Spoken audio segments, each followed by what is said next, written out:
तो आप लोगों ने ये वाला मोमेंट देखा ही होगा जब लिव मॉर्गन ने डोमिनिक मिस्टीरियो को किस किया था। ये वाला जो सीन है, ये वाला सीन सोशल मीडिया पे अब वायरल हो चुका है। 24 घंटों में लगभग 40 मिलियन व्यूज़ क्रॉस कर चुका है। इसके बारे में आप लोग को क्या कहना है कमेंट में ज़रूर बताएं। TNA knockout champion Grace NXT पे आज अपेयर हुई थी और एनएक्सटी पे अपेयर होकर उन्होंने रॉक्सन परेस को चैलेंज कर दिया एनएक्सटी वुमेन्स चैंपियनशिप के लिए। और ये बैटल ग्राउंड में आप लोग को देखने को मिलेगा। बैटल ग्राउंड एनएक्सटी का जो होने वाला है वो 10 जून को होने वाला है। तो ये जो ग्रेज है वो टीएनए नॉकआउट चैंपियन है। तो देखो, ऐसा हम लोग को देखने को मिल सकता है कि मतलब आप बहुत लोग सोच रहे होंगे कि टीएनए से डब्ल्यूडब्ल्यूई में कैसे आ गई, शायद ये कोलैबोरेशन हुआ होगा। तो जी हाँ गाइस, इसी तरह से आप समझ लो कि ये टीएनए से जो आई है एक तरह से कोलैबोरेशन ही, मतलब हम लोग को दिखा रहा है कि बाद में जाके कोलैबोरेशन हो सकता है।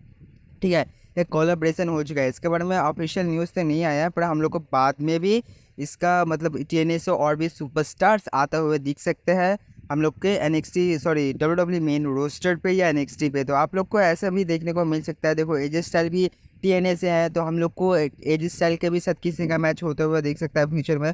तो अभी इसके बारे में कुछ और भी अपडेट्स आते हैं तो मैं आपके साथ शेयर कर दूंगा। तो हम लोग बढ़ते हैं दूसरे टॉपिक की तरफ।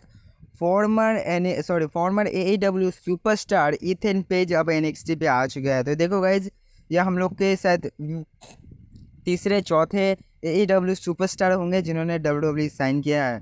तो ये भी आप लोग को बता दिया मैंने। तो हम लोग बढ़ते हैं अपने दूसरे टॉपिक की तरफ। तो देखो, आप लोगों ने ये वाला मोमेंट देखा ही होगा जब एज और मकाई ब्लैक का मैच हुआ था एईडब्ल्यू पर। तो कुछ दिन पहले ही हुआ था, शायद कल, मतलब मेरे को याद नहीं है, 2 दिन मैं देखता नहीं हूँ, पर मेरे को न्यूज़ आया, मैंने सोचा कि आप लोगों के साथ मैं शेयर कर देता हूँ। तो एडम पेज जो है, मतलब हम लोग जिनको एज के नाम से जानते हैं, वो स्टील केज को ऊपर से कूडे ग्रास जैसा, मतलब वो जो कूडे ग्रास जैसे ही समझ लो, तो वो मूव करते हैं मकाई ब्लैक के ऊपर। तो मूव करने के बाद उनको एक इंजरी हो जाता है। बाद में मैच के बाद पता चलता है उनको एक थोड़ा सा सीरियस वाला इंजरी हुआ है। तो देखते हैं अब उनका रिकवर टाइमिंग कब होता है। तो गाइस देखो, पहले ही तो उनका एज अभी 50 ईयर्स हो चुका है, पर उन्होंने फिर भी ये मूव किया। एक अप्रिशिएट तो उनके लिए ज़रूर बनता है, पर ये बहुत डेंजरस मूव उनके लिए हो गया, उनको एक इंजरी भी हो गया। तो हम लोग बात करते हैं अब दूसरे टॉपिक के बारे में। तो देखो, हम लोगों का न्यूज़ सुनने को मिल रहा है कि बेकी लिंच क्या डब्ल्यूडब्ल्यूई छोड़ के जा सकते हैं,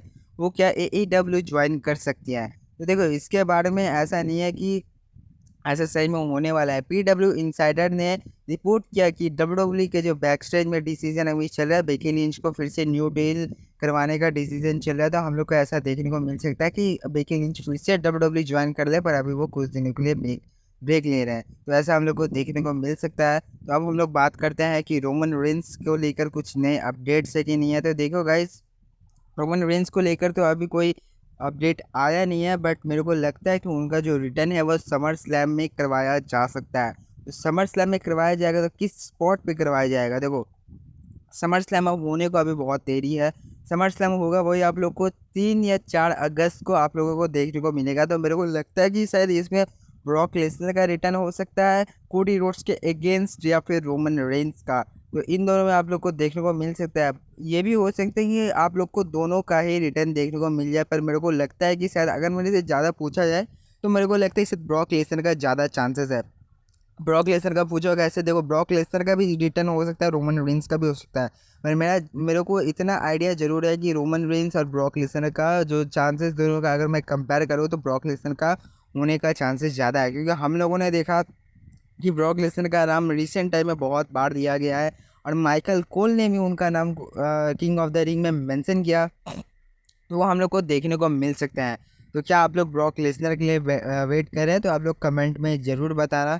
तो हम लोग चलिए बढ़ते हैं अपने दूसरे टॉपिक की तरफ। तो देखो, मैं आप बात कर रहा था रोमन रेंस के बारे में कि उनका रिटर्न समरस्लैम में हो सकता है कि नहीं।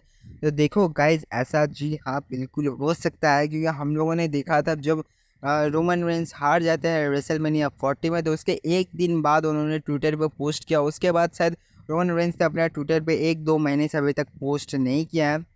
तो रोमन रेंस, मैं तो इतना तो कंफर्म हो कि इस साल में मतलब ये जो साल है सर्वाइवर सीरीज से पहले रोमन रेंस का रिटर्न होना कंफर्म है, पूरा तय है। तो आप लोग को ये देखने को मिल सकता है कि रोमन रेंज हम लोग को समर स्लैम में देखने को मिल सकते हैं, बट इसके बारे में अभी तक ऑफिशियल न्यूज़ नहीं है। बट देखते हैं फ्यूचर में क्या होता है। पर अगर मेरे को चूज़ करने बोले तो मैं दोनों को ही चूज़ करूँगा, पर ब्रॉक लेसनर का चांसेस ज़्यादा है, जो ब्रॉक लेसनर आप लोग को समर स्लैम में देखने को मिल सकता है। अगर आप लोगों को ब्रॉक लेसनर के ऊपर पूरा डिटेल्ड वीडियो देखना है तो मैंने इसके ऊपर भी वीडियो बना के रखा है, आप लोग जाकर वहाँ से देख सकते हो। तो गाइज आज के वीडियो में बस इतना ही, मिलते हैं नेक्स्ट वीडियो में। Thanks for watching.